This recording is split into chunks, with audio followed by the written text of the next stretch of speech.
Hi student, आइए आज फिर मैं हिमांशु शेखर आप सबों के बीच गोल मैथमेटिक्स क्लास से। आज हम आपका पहला चैप्टर यानी क्लास 11 का पहला चैप्टर एनसीईआरटी बुक से लेकर चल रहा हूं। वो पहला चैप्टर है सेट। सेट का मतलब होता है समुच्चय। तो सबसे पहले तो हम जानेंगे कि सेट क्या है। सेट क्या है, व्हाट इज सेट। तो थ्योरी में ही समझ लीजिए कि सेट का मतलब है, यदि सपोज दैट ये मेरा क्लास आप लोग बैठे हुए हैं, यदि मैं आपसे श्याम पूछूं कि भारत में टॉप 5 एक्ट्रेस का नाम बताइए। टॉप 5 एक्ट्रेस, हो सकता है आपने ABCD कुछ भी बताए।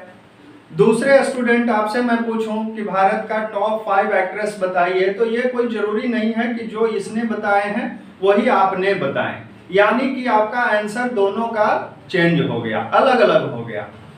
और अब दूसरा प्रश्न मैं पूछ रहा हूं कि बताइए वॉवेल्स कौन कौन होते हैं। तो वॉवेल्स आप भी बताएंगे कि A-E-I-O-U ही होता है, और आपसे पूछेंगे तो आप भी वही बताओगे, है ना। दोनों का, तीनों का, चार, यानी जितने स्टूडेंट से मैं पूछूं कि वॉवेल्स कौन कौन है, तो सारे लोग यही बताएंगे कि A-E-I-O-U, यही 5 बताएंगे, इसमें चेंजिंग नहीं होना है। तो यदि A-E-I-O-U को एक सेट के रूप में रखा जाए तो कहेंगे कि दिस इज अ सेट, यह एक सेट है। बट यदि आपसे प्रश्न मैंने जो पहले किए थे कि 5 टॉप एक्ट्रेस का नाम, यह सेट नहीं है। 5 क्रिकेटर का नाम टॉप लेवल का हो, वह नहीं होगा। तो यहां पर कहता है कि सेट क्या है, तो लिखिए कि सेट इज, कहता है कि set is well defined collection of object होता है। Set is well defined collection of objects, यानी एक फिक्स होना चाहिए। तो समझ गए कि यदि स्टूडेंट वाई स्टूडेंट सभी का आंसर यदि सेम हो तो मैं कहूंगा कि यह सेट है। यदि आंसर सेम नहीं है तो हम कहेंगे कि यह सेट नहीं है। सेट को लिखने का 2 तरीका है। सेट को 2 तरीका से लिखते हैं। कहता है कि पहला आपका हो गया रोस्टर फॉर्म, पहला आपका हो गया रोस्टर फॉर्म, और दूसरा हो गया सेट बिल्डर फॉर्म, दूसरा हो गया सेट बिल्डर फॉर्म। पहला हो गया रोस्टर फॉर्म और दूसरा हो गया सेट बिल्डर फॉर्म। पहला चीज तो हम लोग सीख गए कि सेट क्या है, यानी कॉमन दिमाग में रखना है, सभी स्टूडेंट का आंसर सेम है तो वह सेट होगा, सभी का आंसर सेम नहीं है तो वह सेट नहीं होगा। सेट 2 तरीका से लिखाता है, पहला हो गया रोस्टर फॉर्म और दूसरा हो गया सेट बिल्डर फॉर्म।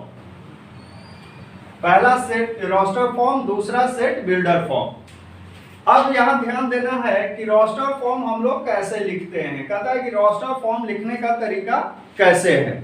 तो ध्यान रखना है कि रोस्टर फॉर्म को लिखने का तरीका, सबसे पहले तो इसको कर्ली ब्रैकेट में लिखते हैं, बीच में कॉमा देकर ऐसे ऐसे लिखते हैं, बीच में कॉमा देकर लिखते हैं और कर्ली ब्रैकेट के अंदर लिखते हैं। कहता है सेट बिल्डर फॉर्म लैंग्वेज के फॉर्मेट में होगा, लैंग्वेज के फॉर्मेट में होगा। जैसे आपको एक एग्जांपल हम लेकर समझाते हैं, क्योंकि शॉर्ट में करना है, थोड़ा फास्ट भी करते चलना है ताकि सभी का डिमांड है, जल्दी खत्म भी करना है। तो सेट बिल्डर फॉर्म लिखने का तरीका जो होता है वो सपोज दैट कर्ली ब्रैकेट तो रहेगा ही, x such that x, x such that x। अब x के बारे में कहेगा कि क्या मेरा प्रश्न था।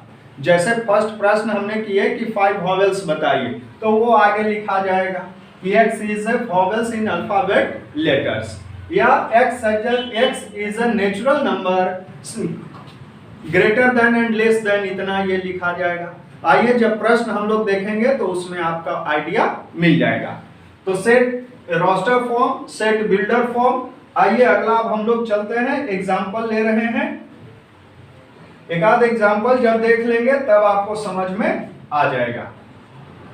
चलिए तो पहला एग्जांपल हम लेते हैं लिखने के लिए। कहता है कि एग्जांपल नंबर 1 एक कर देते हैं, उसके बाद चलेंगे। कहता है कि odd natural number, odd natural लिखेंगे तो थोड़ा टाइम ज्यादा लग जाता है, इसलिए नहीं लिखते हैं। ऑड नेचुरल नंबर कहता है स्मॉलर देन स्मॉलर देन 10। कहता है क्वेश्चन आपका कि odd natural number smaller than 10, इसको कहता है रोस्टर फॉर्म में लिखकर दिखाइए। तो आइए रोस्टर फॉर्म में लिखने के लिए उससे सबसे पहले एक नाम ले लेते हैं, कैपिटल लेटर में। नाम जो लिखते हैं वो कैपिटल लेटर में होना चाहिए। तो ये भी सीडी कुछ भी आप एक नाम दे दीजिए सेट का, कि यह सेट ए नाम हो गया। अब इसको लिखने का क्या बोले थे कि कर्ली ब्रैकेट में लिखना है। कहता है ऑड नेचुरल नंबर होना चाहिए। कौन सा natural number? Odd natural number, यानी विषम प्राकृत संख्या होना चाहिए। तो बताइए विषम प्राकृत संख्या कौन कौन है? 1 है, 3, 5, 7, 9, 11, लेकिन 11 अब नहीं होगा। क्यों? क्योंकि कहता है स्मॉलर देन 10 होना चाहिए। अब इसको हम ब्रैकेट से बंद कर दिए, कर्ली ब्रैकेट के अंदर होना चाहिए, कर्ली ब्रैकेट के अंदर हमने कर दिए।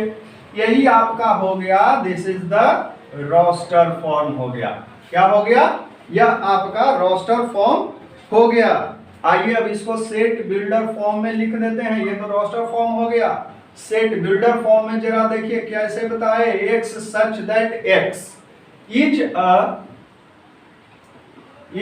an odd natural number। कहता है कि लेस दैन स्मॉलर देन 10, तो लिख दीजिए स्मॉलर देन 10 हो गया। ये आपका हो गया सेट बिल्डर फॉर्म में। यानी समझिए लैंग्वेज के रूप में जो रहेगा वो सेट बिल्डर फॉर्म होगा, और नंबर के रूप में सॉर्ट करके यानी वो हो जाएगा रोस्टर फॉर्म। क्लियर है? थोड़ा सा जहां तहां यदि कुछ वर्ड छूट रहे हैं तो फास्ट करने के कारण मेकअप करना पड़ रहा है। हम चाहते हैं कि तेजी से आपका क्लास खत्म करें। तो यहां समझ गए सेट क्या है, रोस्टर फॉर्म कैसे लिखाया, सेट बिल्डर फॉर्म कैसे लिखाया। चलिए नेक्स्ट अब हम लोग एग्जाम्पल पर सीधे चलेंगे। किताब से, बुक से सीधे हम लोग अब क्वेश्चन पर चल रहे हैं। क्वेश्चन नंबर, एग्जाम्पल नंबर अब आ जाइए। एग्जाम्पल नंबर ध्यान देंगे। एनसीईआरटी बुक से, एनसीईआरटी बुक क्लास 11 का पहला चैप्टर सेट है, और उसका पहला एग्जाम्पल आपका है। देखिए कहता है write the solution set of equation x square plus x minus 2 is equal to 0 in roster form. ध्यान दीजिए, कहता है x square plus x square plus x minus 2 is equal to 0। इसको कहता है कि रोस्टर फॉर्म में आपको लिखना है। किस फॉर्म में लिखना है? रोस्टर फॉर्म में। तो आइए रोस्टर फॉर्म में हम लोग लिखते हैं। पहला क्वेश्चन ये है एग्जाम्पल का। सारे क्वेश्चन हम डील करते चलेंगे, घबराइए नहीं। तो सबसे पहले ये क्वाड्रेटिक इक्वेशन है, तो क्वाड्रेटिक इक्वेशन को सबसे पहले सोल्व करिए कि x का वैल्यू क्या आता है। जरा ध्यान दीजिए, एक्स स्क्वायर, अब इसको आप क्या चेंज कर सकते हैं? x को तोड़कर क्या लिख सकते हैं? तो लिख सकते हैं बबुआ plus 2x minus x minus 2 equal to 0। x को लिख सकते हैं ना, 2x में से x माइनस होगा तो प्लस x आ जाएगा। अब चलिए कॉमन कर लीजिए, x कॉमन कर लेंगे तो x प्लस 2, अब माइनस 1 कॉमन कर लीजिए तो x प्लस 2 इक्वल टू 0 हो जाएगा। फिर दैट इंप्लाइज ये दोनों में से x प्लस 2 कॉमन हो जाएगा तो बच जाएगा x minus 1 equal to 0। So that is x equal to minus 2 and x equal to 1 हो जाएगा। जब x प्लस 2 इक्वल टू 0 तो x बराबर माइनस 2, और जब x माइनस 1 इक्वल टू 0 तो क्या कहेंगे कि x बराबर 1, यानी x का दो वैल्यू 1 और माइनस 2 आ गया। अब इसको रोस्टर फॉर्म में लिखिए, तो क्या लिखेंगे? कर्ली ब्रैकेट दे देंगे 1 और माइनस 2, कर्ली ब्रैकेट बंद हो गया, आपका यही आंसर हो गया। क्लियर है ना? मिटा दूं? क्लियर। चलिए नेक्स्ट क्वेश्चन, यानी एक एग्जांपल और आपको हम करा देते हैं, मिटा देते हैं। नेक्स्ट क्वेश्चन ध्यान देंगे। नेक्स्ट क्वेश्चन यानी एग्जांपल नंबर आपका 2 है। जरा ध्यान दीजिए फटाफट। कहता है राइट द सेट। अब यहां देखिए सेकंड क्वेश्चन क्या कहता है, राइट द सेट। क्वेश्चन आपको दिया गया है x such that x is a positive integers is a, कहता है positive integers, positive integers and के बाद जोड़ रहा है कि x square less than 40 in the roster form. इसको भी कहता है सेट को रोस्टर फॉर्म में लिखना है। अभी ये देखिए सेट बिल्डर फॉर्म में लिखा हुआ है, इसी को बोलते हैं सेट बिल्डर फॉर्म। ये सेट बिल्डर फॉर्म में लिखा हुआ है, इसको कहता है रोस्टर फॉर्म में आपको लिखना है। क्वेश्चन आप बुक से भी देख लिया करें, जब भी पढ़ाई करें तो पेन कॉपी और बुक निकाल कर बैठा करें। ओके, आइए ध्यान देंगे बाबू, और ऐसे ही हुई करके नहीं रह जाइए कि देखते हैं वीडियो खाली कैसा लगता है। उसको लाइक भी करिए, शेयर भी करिए। गोल मैथमेटिक्स आप चैनल को खोलिए और उस पर वीडियो अपडेट होते जा रहा है, बिल्कुल ही सिंपल तरीका से, बिल्कुल ही जिसमें हिंदी लैंग्वेज वाले भी और इंग्लिश लैंग्वेज वाले भी दोनों को समझ में आएगा। हम लोग तो बिहार से बिलोंग करते हैं तो यहाँ हिंदी की प्राथमिकता ज़्यादा है, तो दोनों लैंग्वेज को हमको देखना होता है। जो बिहार बोर्ड से हैं उनके लिए भी और जो सीबीएसई बोर्ड से हैं उनके लिए भी, दोनों को कॉम्बो चल रहा है, कॉम्बो। तो आइए कहता है x such that x is a positive integers and x square less than 40। जरा देखिए इंटीजर्स, इंटीजर्स का मतलब होता है बाबू जिसमें नंबर लाइन के बारे में सोचिए। नंबर लाइन पे देखिए 1 2 3 -1 -2 इन्फिनेटिव तक, यानी पॉजिटिव भी इन्फिनेटिव तक, नेगेटिव भी इन्फिनेटिव तक, इतना ही को हम बोलते हैं इंटीजर्स। क्या बोलते हैं? इंटीजर्स। यानी जीरो को बोल देंगे जीरो इंटीजर्स, और 1 से लेकर जो आगे वाली नंबर है पॉजिटिव है, इसको बोलेंगे पॉजिटिव इंटीजर्स, और जो -1 से इधर की ओर है इसको बोलेंगे निगेटिव इंटीजर्स। क्लियर हो गया? पॉजिटिव इंटीजर्स यानी natural number, zero integers zero हो गया, निगेटिव इंटीजर्स यानी -1 to इंडेफिनिट हो गया। ओके, नेक्स्ट अब देखिए कहता है एक्स स्क्वायर लेस देन 40 है, तो सबसे पहले तो हम वैल्यू निकालेंगे कि एक्स स्क्वायर लेस देन 40 का वैल्यू क्या होगा। जरा ध्यान दीजिए, और पॉजिटिव इंटीजर्स लेना है तो एक्स स्क्वायर लेस देन 40 होना चाहिए।